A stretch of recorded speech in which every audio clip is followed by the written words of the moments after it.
A fishing village nestled comfortably in the proverbial arms of its god. Strange noises emanating from the harbor shatter a tranquil silence. And a school with unparalleled test scores. Welcome to DOVEPORT. Hello again, listeners. What a beautiful day. The sun is shining, the sailors in the harbor are singing, and best of all, the trees are content. It is days like these, listeners, that make you want to get up and go outside. First up on the docket, listeners, is that the studio has received several reports of, quote, tiny feral guinea pigs with spears, rampaging throughout the city hall. Witnesses say that the guinea pigs are squealing things like, no taxation without pellets, and Viva la pellets!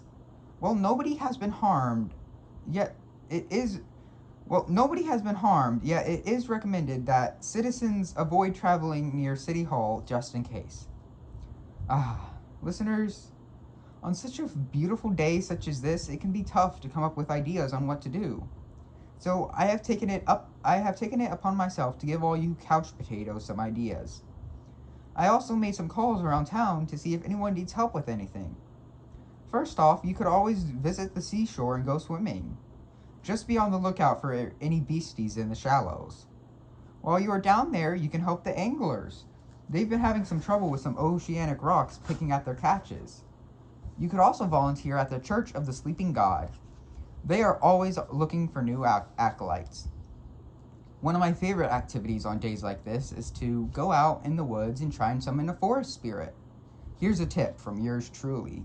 I have had the most success summoning ones when I use spaghetti. They just can't get enough of it. And now, a sponsor. You wake up.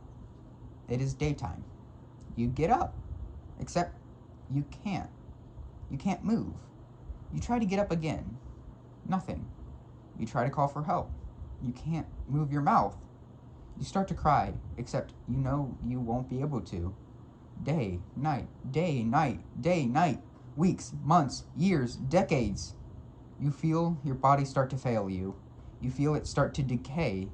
And as your life draws to a close, you are allowed by whatever being locked you in this horrid state one final breath.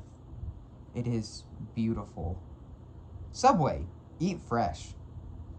Listeners, the tiny feral guinea pigs with spears situation has rapidly escalated. The guinea pigs are now rampaging throughout the streets. They have multiple hostages, several of which are injured, and one whom has already been, quote, sacrificed to the pellet god. They are now chanting, give us pellets or give us death. And the pellet god requires sacrifice. Citizens are urged to stay away from these beasts. Witnesses state that once the sacrifice was completed, the hostage burst into dried fruit pellets. Attention, local resident Stacy Morgan would like everyone to know that they are searching for a place to stay. Apparently, a black hole randomly appeared in her living room and subsequently consumed the entirety of it. So while renovations are being done, she is looking for a home away from home. They would also like anyone who might offer to know that she can totally see the future, and she is judging those who do not take her in. While I do wish Stacy the best right now, I need to do my job, and that means taking you listeners to the traffic. The roads are pretty clogged up today, listeners. The roads on Sherwood Street, Yellow Bell Street, and Viper Street are closed due to the annual Rights for Fire People with Top Hats protest. The road on Faywood Avenue is closed due to a sinkhole, and remember, the road leading to Town Hall is non-existent. Rejoice, citizens! The threat has been quelled, although it was not without a few casualties. It turns out that due to the recent demolition of a pet food store, the tiny feral guinea pigs with spears have been unable to hunt for pellets.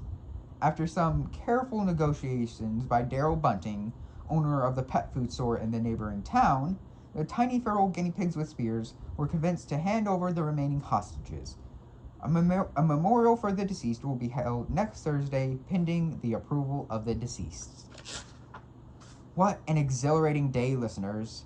It was beautiful and lovely. There were strange, tiny guinea pigs with spears, and a black hole appeared in the living room. Although it did leave the owner homeless, even if it is temporary. Anyway, as the day draws to a close, I wish for you to remember this verse from the Church of the Sleeping God religious text. As Bayagatoth sleeps in his city under the waves, so too do we sleep in our cities above them. Yet, despite that distance, we both dream of the stars. Fair seas, DOVEPORT, fair seas.